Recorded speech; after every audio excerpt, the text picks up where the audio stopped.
Hey guys, thanks for tuning in. This is going to be a fairly in-depth study on Lumetri Color within Premiere Pro, color grading Phantom 3 footage. A couple of things real quick. Keep in mind that everything that I do here using Lumetri can be done in just about any editing software. So if you're watching this and you see Lumetri and you don't have this or don't have Premiere Pro, don't feel like, man, this is not going to apply to me, because it certainly does. Lumetri doesn't use anything proprietary that other software doesn't have as far as the scopes and curves, saturation, things like that. It's all pretty universal. But I've just begun to get my head around Lumetri and wanted to do a tutorial and share what I've learned. So I just wanted to do a Lumetri Color tutorial and share what I've learned, and I sure hope this helps out with everybody. All of this that you're about to see was shot on the Phantom 3, and again, my settings for the Phantom 3, I use -3 on contrast, -2 saturation, and -2 on sharpening, so I get a good flat image to work with no crushed blacks or no blown out highlights. I also use ND filters. Everything that you'll see here was shot with the Snake River prototyping ND filters. I use the ND8, the ND16, and both circular polarizer versions of those on occasions. But my favorite is probably by far the GND 16 to 8. It's a graduated filter that's a little darker on top than the bottom. And all that's to get my shutter speed to the proper range. I shoot at 24 frames per second, so I'm trying to get my shutter speed at the 50 mark. So anyway, let's jump into this. This is the first clip that we have, and in the effects controls over here in the window, you just go to Lumetri Color, and it'll bring up this separate palette, and this is where you'll start. These will also show up in the effects controls once you've applied them, but in the Lumetri Color palette, it's a little easier to see. So the first thing that I do is bring up my scopes, and this is also here, Lumetri scopes. This is the YC waveform. The YC waveform concerns itself only with tonality, brights and darks, the tonal range of the image, luminosity. So if you look at the image, we've got a little bit of space to play here, because 100 is pure white, and then down here 0 is pure black. So you can see how we're right in the middle. This is exactly where you want your shots to be for doing post work. So the first thing I do is adjust that tonality and start out with the curves. We click and open the curves, and the white one is the master. Up here is the highlights. Down here are the shadows. Obviously in the center is the midtones. So the first thing I do is grab, let's say, the shadows, and I pull those down, and notice the YC waveform as it drops, and we want those blacks just to kiss. We don't want to push them all the way. You see how we bury that and crush those blacks, and look at the image. The shadows are just, black blobs. So we want to pull that down to where you're just getting, information is just touching right there on the edge. Same for the highlights. I'm going to take this and pull these up a little bit. That's better. So now you can see already we've got a little bit better contrast in the image to start with. So I go there. The next thing I do is I roll down here to the hue and saturation. This one was a little tricky to understand how to use, so the first thing to do is drop some anchor points so certain color areas don't change. So we want to lock one in at red, lock in at yellow, lock in at green, and I lock one in at blue.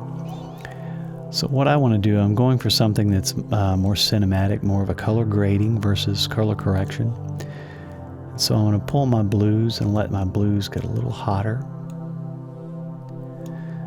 Alright, I'm going to take my greens and push them down a little bit. Reds down a little bit. I'm desaturating. When you pull them toward the center, it desaturates the color. Pull them out to the outside, and you get more saturation in color. And that's looking pretty good. let's bring the scopes back up. And we want to open up the RGB parade. And this tells us what the color balance is doing. So the RGB parade is just like the YC waveform, but it's separated into three, and the image reads from left to right. Everything over here is what you see here, and same for here, but it's separated into three. So the far left is here, far right is here, and that's just in the red, and obviously in the green and blue too. So it looks like we're a little, see how we're a little low down here on the blue? The reds and greens are a little high. So we'll go back up to the curves, switch to the blue, grab, we'll put a point here and push the blues up a little bit.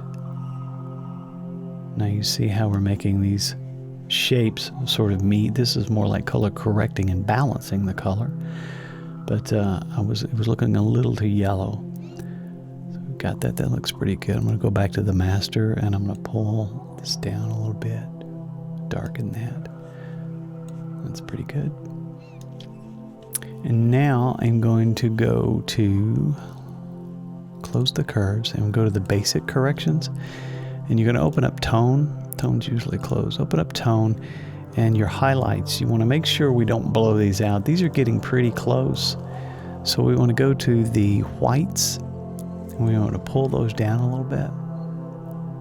You see the difference? It's very subtle, but that's a good thing. So we pull that down a little bit. Let's pull one of the highlights, see what happens. Yeah, it's a give and take. You don't want to take too much of your contrast away, but you don't want to blow out your sky, that's for sure. That looks pretty good. We'll go back to our curves. And it's looking a little bit flat, so I'm going to push that contrast back up just a little bit. Yeah, that looks pretty good. Now what I'm going to do is I want this stuff to stay. I don't want my contrast on the high end up here. I don't want that to move, so I'm going to put a point here to kind of lock this area. Then I'm going to push my mids back up. And see, notice that this stays, so it won't change this. Push the mids back up a little bit. We'll look at our YC waveform, and you can see we could probably pull that down a little bit.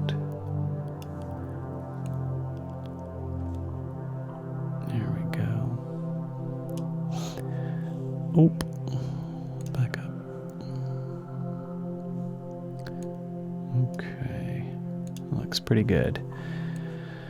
All right, that's pretty close to color corrected, but I want to give it a little bit of a cinematic feel. So let's see what happens if we pull some of these colors around a little bit. The greens, no, let's keep the greens desaturated.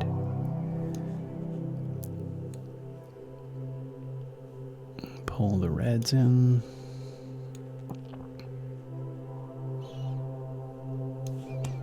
All right. The color wheels. This is great because these independently affect the shadows, midtones, and highlights. So let's take the shadows. This is a very popular, and especially in Hollywood now, color grading. It's very popular to have your shadows lean toward the blue. And see, look how cool this image gets. It's a little much. Let's pull it back. All right, and then with your midtones pushed up to the yellows. And then same with your highlights. Get this more of a kind of a Hollywood cinematic feel. Okay, that looks pretty good. So move this out of the way, and what I'm going to do is quickly, I'm just going to duplicate this and remove the effects that we've applied to it. And then I'm going to apply a crop effect so I can do the reveal underneath. This is how I do that, reveal that before and after. So we go to the crop tool, and about right there we click the left and it places a keyframe. To there it would be 100%, so it'll transition so we can see the difference in what we've done. Very cool. I always like to feather that just a little bit so it's not so hard. So that's where we were, and that's where we are now. So that looks pretty good, I think. Okay, let's jump to this shot. This is a great shot. Okay, so first things first, bring up your scopes, your YC waveform. We're going to go to Lumetri Color, and on the master RGB curves on the master, we're going to pull those shadows down. Oops, let me get past that crop. There we go.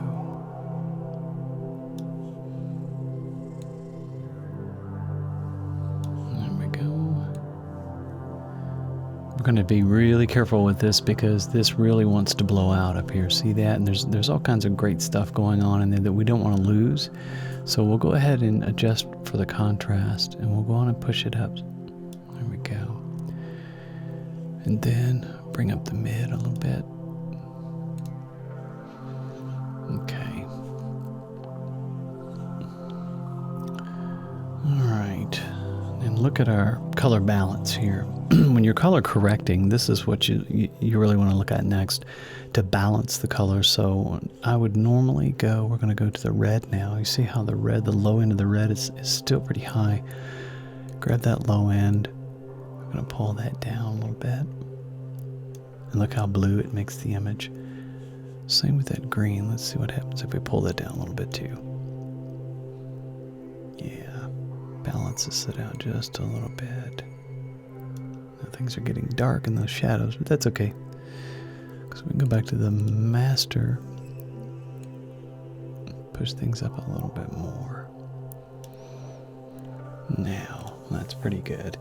Now let's see if we can't work on these elements up here, because man, that's almost getting too blown out. So let's put a point here, and that kind of blocks everything from here and here and there from moving when we make adjustments here. So let's see what happens if we take that highlight and pull it down.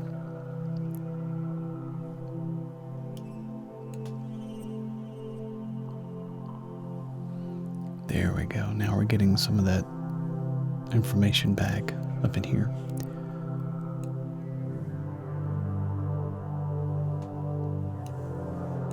Let's see what happens if we really pull it back down. It kind of goes flat. I'm going to put one right there too and keep that locked.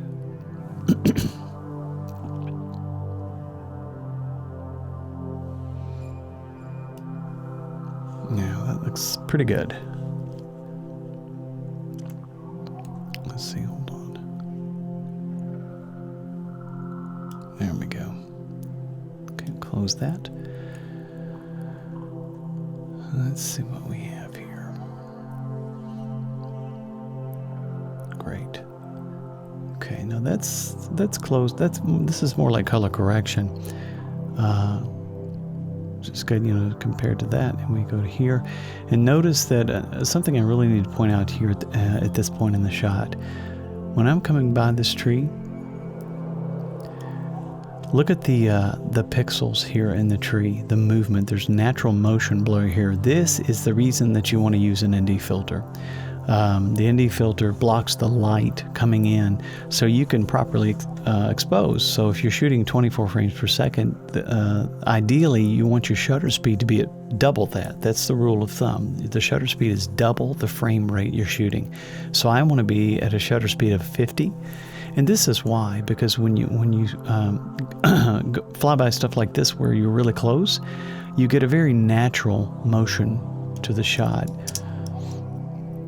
It's not going to play real time, but without an ND filter, your shutter speed, it could be anywhere from 500 to 1500, which is way too fast. And what happens is your motion tends to be these perfect little frame grabs with no motion blur in them at all, and it almost gives it this kind of stuttery, choppy look. So that's a great example of what it should look like. This beautiful blending of the pixels. Natural kind of cinematic motion blur. Anyway, back to the topic. Let's go in and see if we can make some color changes here. There's a lot of green in there. Let's see what happens. In our hue and saturation curve, we're going to lock a point in the red, lock one in the yellow and the green, and the blue. That way when we make adjustments in any of these, with any of these colors, it won't change the other one.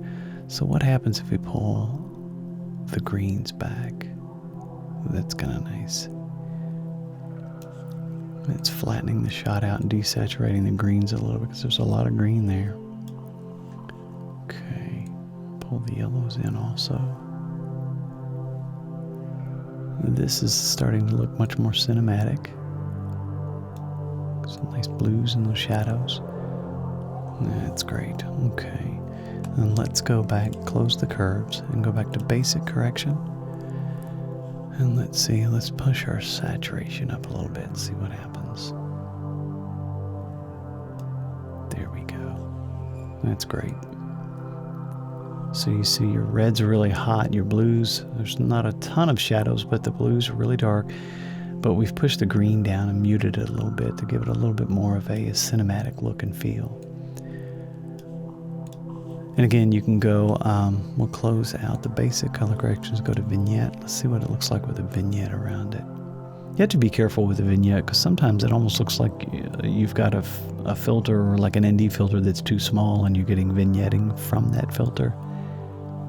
This isn't too bad. So we're getting some dark, kind of cool dark areas here and here. Just kind of nice. So I'm going to play that. What does it look like? It doesn't play real time, but yeah, you get the idea. Okay, for the last shot, it's this shot where we're coming right over these treetops, revealing this forest and kind of a field in the distance. So, same thing, I'm going to duplicate this real quick. Place the crop effect on that so we can see our color changes and difference. Alright, select our clip, go to Lumetri, curves, bring up our YC waveform. Okay. Pull our shadows down. Oops, we've crushed things too much. Yeah, you want to pull it down to where, like I said, it just starts to kiss this bottom end where the 0 is pure black. Then we're going to bring the contrast up.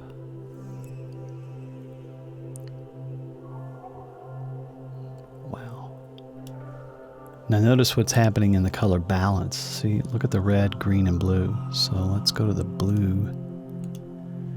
Pull that top end down a little bit. There we go. See how it's come back down, kind of level with these. And I'm going to put a key point, a key point right there to kind of anchor that. And I'm going to bring up the bottom end of the blue.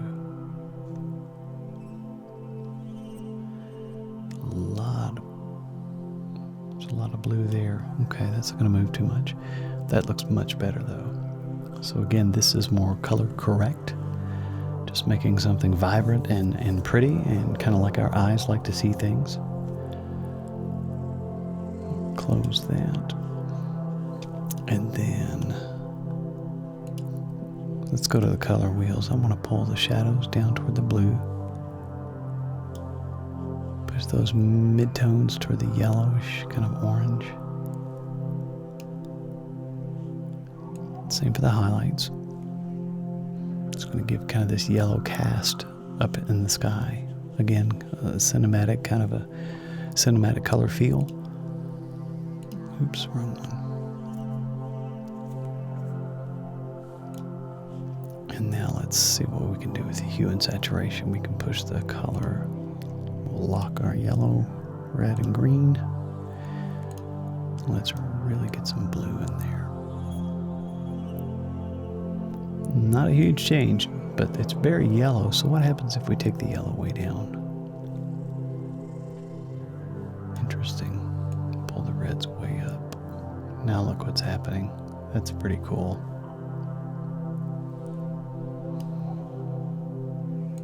Let's see if we can get our greens back. Wow, that's interesting. So for a cinematic feel, that's kind of nice. Desaturated greens with these hot reds and oranges. Let's go to the master on the curves and push this down. The image as a whole is getting pretty bright. There we go.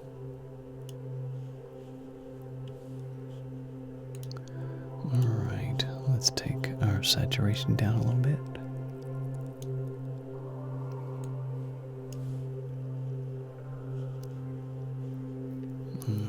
I'm going to see if I can pull some of these whites back down. This may not do much, but let's see what happens. Nah, it really flattens the image.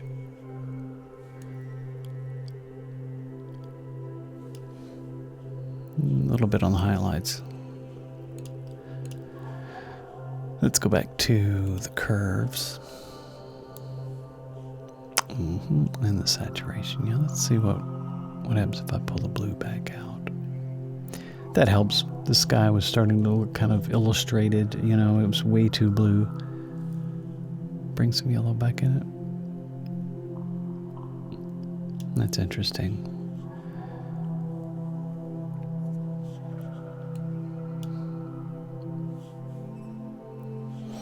Okay, and vignette. Let's see what happens if we put a vignette around this. It'll darken the lower end much more than anything else.